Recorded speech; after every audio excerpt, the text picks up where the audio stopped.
Gold hub తాకట్టులో ఉన్న బంగారాన్ని విడిపించి తిరిగి కొనుక్కోబడును. For more details 7997990027.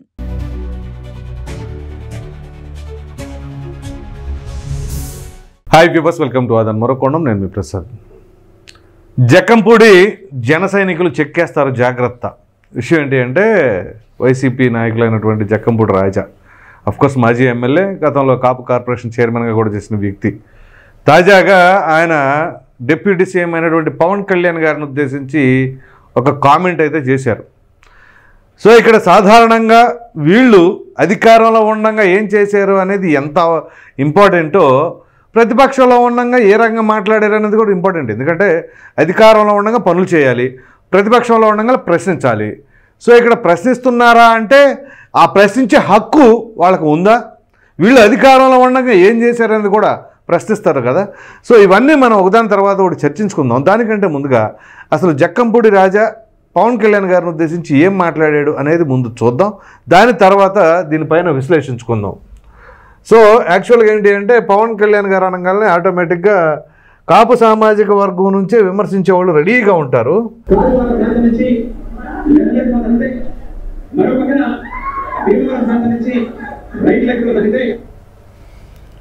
ఏమన్నాడంటే, అంటే బహుశా క్లారిటీ లేదో నేను మరలా చెప్తాను.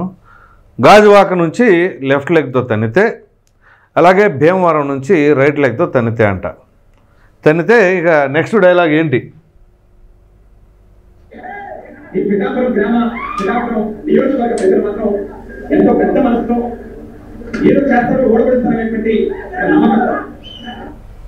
రైట్. పిఠాపురం ప్రజలు చాలా పెద్ద మనసుతో ఆశీర్వదించారు, ఏదో ఓడ పొడుస్తాడు అని చెప్పేసి అన్నారు కదా. ఈ ఏడాది కాలంలో పవన్ కళ్యాణ్ గారు ఆ నియోజకవర్గంలో ఏమేమి చేశారు అనేది కూడా నేను మీకు ప్రీవియస్గా ఒక వీడియో చేశాను. సో అంటే ఆయన నిధులు ఎంత కేటాయించారు ఏంటి, అసలు ఆయన జీతం ఏదైతే ఒక మంత్రిగా లేదా ఒక ఎమ్మెల్యేగా ఆయనకి జీతభత్యాలు ఎంతైతే ఉన్నాయో ఆ జీతభత్యాలను కూడా అక్కడ అనాథ పిల్లలకి వాళ్ళ ఫుడ్ సంబంధించి వాళ్ళ పోషణకు సంబంధించి అన్నీ ఆయనే చూసుకుంటున్నాడు. సో ఆయన ఆ జీతం, నాకు ఆ జీతం ఎంతకాలం వస్తే అంతకాలం ఆ విధంగా ఇస్తాను అని చెప్పేసి అక్కడ ఇస్తున్నారు. మరి వీళ్ళు ఎంతమందికి ఏం చేశారు? ఏ రోజైనా పూర్తి చేశారు? చెప్పుకున్నారా? మెదుగు మేము ఇది చేసామని చెప్పేసి చూపించండి. వైసీపీ అధికారంలో ఉండగా ఈ సోకాళ్ళు ఎమ్మెల్యేలు కావచ్చు, లేకపోతే ఆ కాపు కార్పొరేషన్ చైర్మన్గా ఉన్న వ్యక్తులు కావచ్చు, కనీసం కాపు సామాజిక వర్గానికి ఏం చేశారో చెప్పమనండి. ఇదే వైసీపీ అధికారంలో ఉండగా జగన్మోహన్ రెడ్డి గారిని ఎత్తిమే పెట్టుకుని తిరుగుతున్నారు. తిరగడం తప్పులేదు, మీకు అభిమానం కాబట్టి మీ అభిమానం ఏది వాళ్ళు ఏం పదవులు ఇస్తారో ఏం చేస్తారో, కానీ ప్రజలకు ఏం ఒరగబెట్టారు అది ఇంపార్టెంట్ కదా. సో జక్కంపూడి రామ్మోహన్ రావు గారు ఏం చేశారనేది పక్కన పెట్టండి.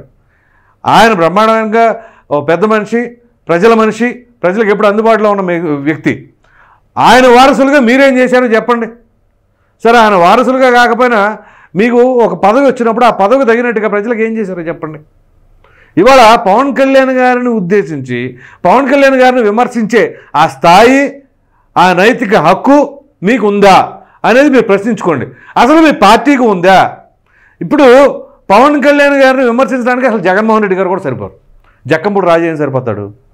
ఎందుకంటే ఇదే పవన్ కళ్యాణ్ గారిని ఒక సినిమా యాక్టర్ అని అసెంబ్లీ గేటు కూడా తాకనివని చెప్పేసి చాలామంది ఎన్నో కోతలు కోసారు. తీరా ఏమైంది? గేటు ఎవరు తాకలేదు. ఏ సాగు తప్పి కన్నులొట్టబడినట్టు జగన్మోహన్ రెడ్డి గారికి ఏదో కొంత మెజారిటీ తగ్గిందిగా జగన్మోహన్ రెడ్డి గారికి.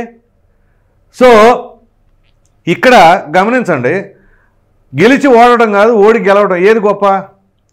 2 చోట్ల ఓడిపోయిన పవన్ కళ్యాణ్ గారు ఆ తర్వాత పోటీ చేసిన 21 స్థానాలు గెలవడం గొప్ప, లేదు 151 స్థానాలు గెలిచి 11 స్థానాలకు పడిపోవడం గొప్ప? ఏది గొప్ప? అదేమిటి అంటే సింహం సింగిలు ఇట్లాంటి కబుర్లు చెప్పమాకండి. ఏమి యుద్ధాలు కాదు, పోరాటాలు కాదు, ఏదో ఏమైనా ముష్టి యుద్ధం, కుష్టి యుద్ధం, లేకపోతే ఇట్లాంటి కుస్తీ పోటీలా? సింగిల్గా రండి కొట్టుకుందాం, గుద్దుకుందాం అనుకోవడానికి ప్రజాస్వామ్యం అండి అది. ప్రజలు ఎవరిని ఆశీర్వదిస్తే వాళ్ళకి అందలం ఎక్కిస్తారు. ఆ పొత్తు నచ్చలేదు అనుకోండి, సింగిల్గా పోటీ చేసి గెలుస్తారు. 2009లో రాజశేఖర రెడ్డి గారు ఉండగా కాంగ్రెస్ పార్టీ సింగిల్గా పోటీ చేయలేదా? గెలిచిందిగా. అదే 2004లో రాజశేఖర రెడ్డి గారు ఉండగానే కాంగ్రెస్ పార్టీ పొత్తులో పోటీ చేయలేదా? గెలిచిందిగా. సో 2004లో పొత్తును ఆశీర్వదించారు, 2009లో సింగిల్ పార్టీ అయినా ఆశీర్వదించారు. ఇక్కడ అట్లా కాదుగా, మేము ఎప్పుడు సింగిలే. మరి సింగిల్ పరిస్థితి ఏమండి? 2019లో ఆశీర్వదించినప్పుడు 2024 కొత్త ఏమైంది? ఆశీర్వదించలా. ఎందుకని? మీ వ్యవహార శైలి, మీ పరిపాలన తీరు, మీరు వాగిన వాగుళ్ళు, తిట్టిన తిట్లు, చేసిన దాడులు మామూలుగా ఎన్ని అరాచకాలు అని చెప్పేసి ప్రజలు భావించారు. కాబట్టి ఆ రకమైన తీర్పును వెలువరించారు. ఇప్పుడు పవన్ కళ్యాణ్ గారిని ఉద్దేశించి అసలు పిఠాపురంకి ఏం ఒరగబెట్టారు అని చెప్పేసి అన్నారు కదా. వెళ్ళండి, పిఠాపురం ప్రజల దగ్గరికి వెళ్ళండి, అక్కడ వాళ్ళతో మాట్లాడండి. కావాలంటే మీకు ఇంకా పిఠాపురంలో కూడా నాకు మిత్రులు ఉన్నారు, వాళ్ళైనా తెలుసుకోండి. పోనీ వాళ్ళు జనసేన పార్టీకి సంబంధించిన వాళ్ళు అనుకుంటారేమో, వైసీపీ వాళ్ళే మాట్లాడండి, తెలుసుకోండి, అసలు వాస్తవాలు బయటికి రండి.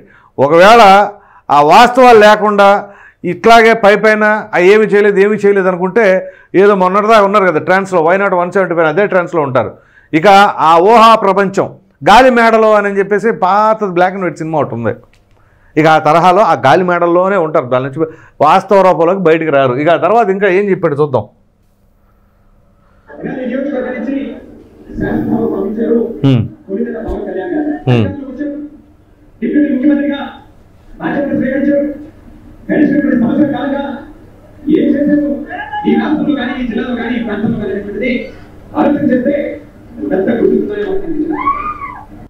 పెద్ద గుండు సున్నా అంట. ఇప్పుడు ఈయన రాజానగరంకి ఎమ్మెల్యేగా చేశారు కదా, రాజానగరంలో ఈయన చేసిన డెవలప్మెంట్ యాక్టివిటీస్ ఏంటి, ప్రజలకు ఒరగబెట్టింది ఏంటి అని చెప్పమనండి. అలాగే ఒకవేళ నిజంగా డెవలప్మెంట్ యాక్టివిటీస్ చేశారు, ఒరగబెట్టారు అనుకుంటే మన ఎందుకు ఓడిపోయారు? గెలిచిన వ్యక్తి మాట్లాడితే ఒక తప్పు లేదు. ఆయన పవన్ కళ్యాణ్ గారి స్థాయి ఎక్కడ, జక్కంపూడి రాజా స్థాయి ఎక్కడ? పవన్ కళ్యాణ్ గారి గురించి మాట్లాడేంత ఇది ఉందా? కొన్ని జక్కంపూడి రాజాకి ఆ స్థాయి రావాలి అంటే పార్టీ పెట్టుకోమన్నాడు. పొత్తులు పెట్టుకుంటాడా పెట్టుకోవడా సెకండరీ. జగన్మోహన్ రెడ్డి గారి పార్టీ కాకుండా ఆయన సొంతగా పార్టీ పెట్టుకొని అప్పుడు పోటీ చేసి సరే ఓడిపోయినా అప్పుడు విమర్శించవచ్చు, ఇబ్బంది లేదు. ఇప్పుడు కొంతమంది పెట్టుకున్నారు కదా, ఇప్పుడు కేఏ పాల్ పెట్టుకున్నాడు పార్టీ, పెట్టుకోమనండి. అట్లాగే ఓడిపోయినా కేఏ పాల్ విమర్శిస్తే ఒక తప్పులేదు. సో అట్లాగే ఇప్పుడు జక్కంపూడి రాజా అయినా సరే పార్టీ ఓడిపోయినా గెలిచిన ఇంకిద్దరు ముగ్గురు కూడా పార్టీలు పెట్టుకున్నారు. ఎవరు? బీసీ యాదవ్ ఆయన ఉన్నారు కదా, శ్రీనివాస్ యాదవ్, ఆయనలాగా పార్టీ పెట్టుకోండి, ఓడిపోయినా పర్వాలేదు, పార్టీ అధ్యక్షుడిగా ఉంటారు. కానీ ఎవరో పార్టీ కింద ఉండి ఇలా మాట్లాడటం ఎందుకు? సో ఇక్కడ ఎందుకంటే సామాజిక వర్గాలు, ఈ సామాజిక వర్గాలు ఏమవుతాయి? ప్రధానంగా వైసీపీ అనగానే కమ్మ సామాజిక వర్గం వాళ్ళ గురించి మాట్లాడాలన్నా, వాళ్ళని విమర్శించాలన్నా, వాళ్ళని తిట్టాలన్నా కమ్మ సామాజిక వర్గం వాళ్ళు ముందు పెడతారు. అదే ఉదాహరణకి చంద్రబాబు నాయుడు గారిని కానీ లోకేష్ గారిని కానీ అనుకోండి. ఇప్పుడు ఆటోమేటిక్గా కొడాలి నాని, వల్లభనేని వంశీ వీళ్ళు బయటకు వచ్చేవాళ్ళు అప్పట్లో.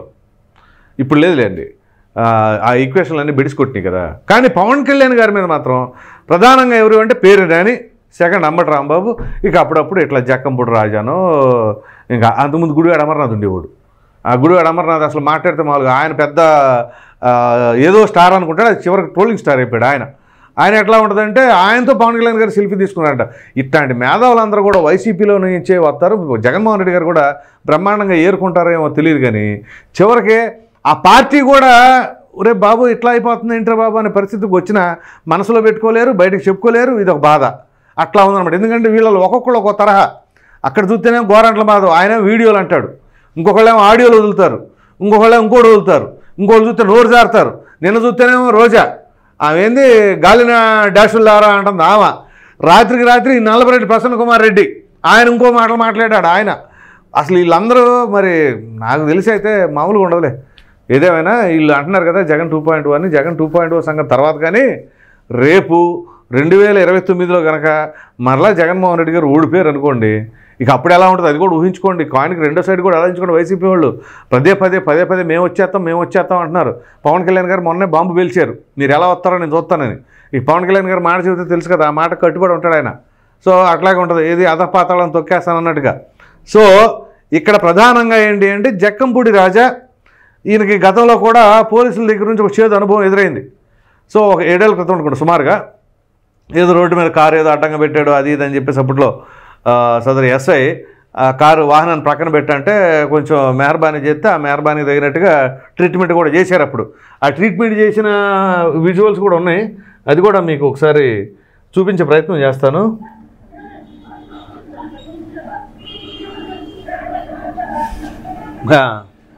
ఇదిగోండి అది కారేమో అడ్డంగానే ఉంది. అక్కడ చూస్తేనేమో మళ్ళీ పోలీస్ తీయమంటేనే తీట్లా.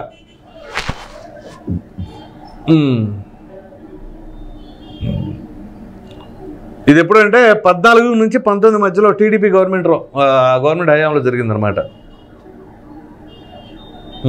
గుర్తుంది కదా. ఇప్పుడు చూడండి టీ షర్ట్ అది.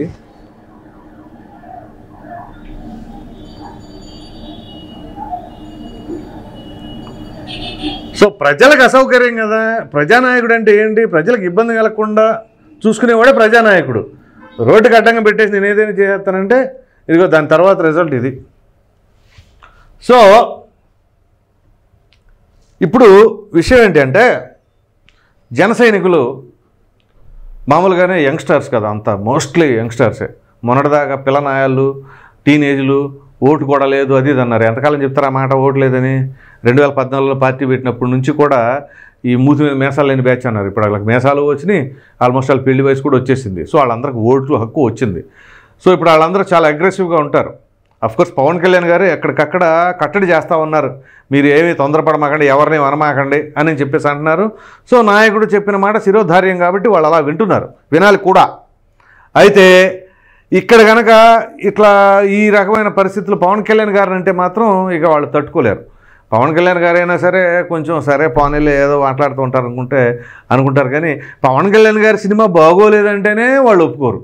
అలాంటిది పవన్ కళ్యాణ్ గారిని టార్గెటెడ్గా చేశారనుకోండి, ఇంకెలా ఉంటుందో తెలియదు ఏముంది మీకు. అదేమిటి అంటే పవన్ కళ్యాణ్ గారు ఆయన చరిష్మా వేరు. మామూలు చిరంజీవి గారు అంటే ఇండస్ట్రీలో అది మెగాస్టార్, ఇండియాలోనే మెగాస్టార్. పవన్ కళ్యాణ్ అంటే ఏంటి అంటే అన్నను మించిన తమ్ముడు అయ్యాడు ఆయన. సినిమాలు తక్కువ, ఇమేజ్ ఎక్కువ, ఆ చరిష్మా ఎక్కువ, అంతా ఎక్కువేక. ఎంత అట్లే అంటే నేనేది పొగుడుతున్నానని కాదు, మీరు ఎవరైనా గమనించండి. ఆయన పట్టుమని 30 సినిమాలు కూడా ఇలా ఈ 25 ఏళ్లలో ఆయన నాకు తెలిసి 30 సంవత్సరాలు అవుతుంది. ఆల్మోస్ట్ 96లో ఆయన ఫస్ట్ మూవీ వచ్చింది. సో 30 సంవత్సరాలు దగ్గర 29, 30 ఈ 30 ఏళ్ళలో 30 సినిమాలు ఆయన చేసింది. కానీ ఆయన ఇమేజ్ పోనీ ఏమన్నా హిట్లతో కొట్టాడా అంటే ఆయన సినిమాతోనే ఇమేజ్ వస్తుంది. హిట్టు ఫ్లాప్ సినిమా తేడా ఉండదు ఆయనకి. పవన్ కళ్యాణ్ సినిమా అంటే పవన్ కళ్యాణ్ సినిమా అంతే. కాకపోతే ఈ సినిమా కలెక్షన్ల గురించి వాటి గురించి చెప్పడానికి ఒక డిస్ట్రిబ్యూటర్ ఉన్నాడు కదా, ఏపీ డిస్ట్రిబ్యూటర్ రాంబాబు ఉన్నాడు కదా, ఆయన చెప్పుకుంటాడు. బ్రో సినిమాలు వచ్చినప్పటి నుంచి ఆయనకి డిస్ట్రిబ్యూషన్ ఇచ్చేశారు. సో రేపు హరిహర వైరముల గురించి కూడా చెప్తున్నాడు. ఇంకోళ్ళు ఎవరు అన్నారండి ఫ్లాప్ సినిమా అది ఇదని, పేరు నాని అనుకుంటా, పేరు నాని అంబటి రాంబాబు ఏదో ఫ్లాప్ సినిమా అంటున్నారు. సో వాళ్ళు రివ్యూలు మధ్య రివ్యూలు ఇస్తున్నారు అన్నమాట. రేటింగ్లు, రివ్యూలు, కలెక్షన్లు చెప్పాలి అంటే ఈ మాజీ మంత్రులు ఇదంతా తీసుకున్నారు. సో ఎనీహౌ ఇప్పుడు జక్కంపూడి రాజా గారు కూడా ఈ రకంగా మాట్లాడి అనవసరంగా మీ కుటుంబానికి ఉన్న వాల్యూ పోగొట్టుకోమాకండి. మీ నాన్నగారికి ఓ మంచి పరపతి పేరు, ప్రజల్లో మంచి ఆదరణ ఉండేది. సో అటువంటి ఆయన వారసులు మీరు. సో అటువంటప్పుడు మీరు ప్రజలకి సేవ చేయండి, నాయకుల్ని విమర్శించండి. కానీ అట్ ద సేమ్ టైం ఏంటంటే ఏం ఓడబొడలేదా గుండు సున్నా అని నాయకులను ఒప్పించడం కోసం, మీ నాయకులను మెప్పించడం కోసం చేయకుండా సహేతుకమైన విమర్శలు చేయండి. నిజంగా పిఠాపురం వెళ్ళండి. ఆ పిఠాపురంలో ఇదిగో మీరు అది చెప్పారు కదా, ఇదిగో ఇక్కడ చూడండి ఎలా ఉందో, ఈ డ్రైనేజ్ పని జరగలేదు, చూపించండి. అప్పుడు ప్రతి ఒక్కరు కూడా హర్షిస్తారు. అరే నిజమే పవన్ కళ్యాణ్ అని గట్టిగా నిలబెట్టి పనులు చేపిస్తున్నాడు అని చెప్పేసి మీకు మంచి పేరు వస్తుంది.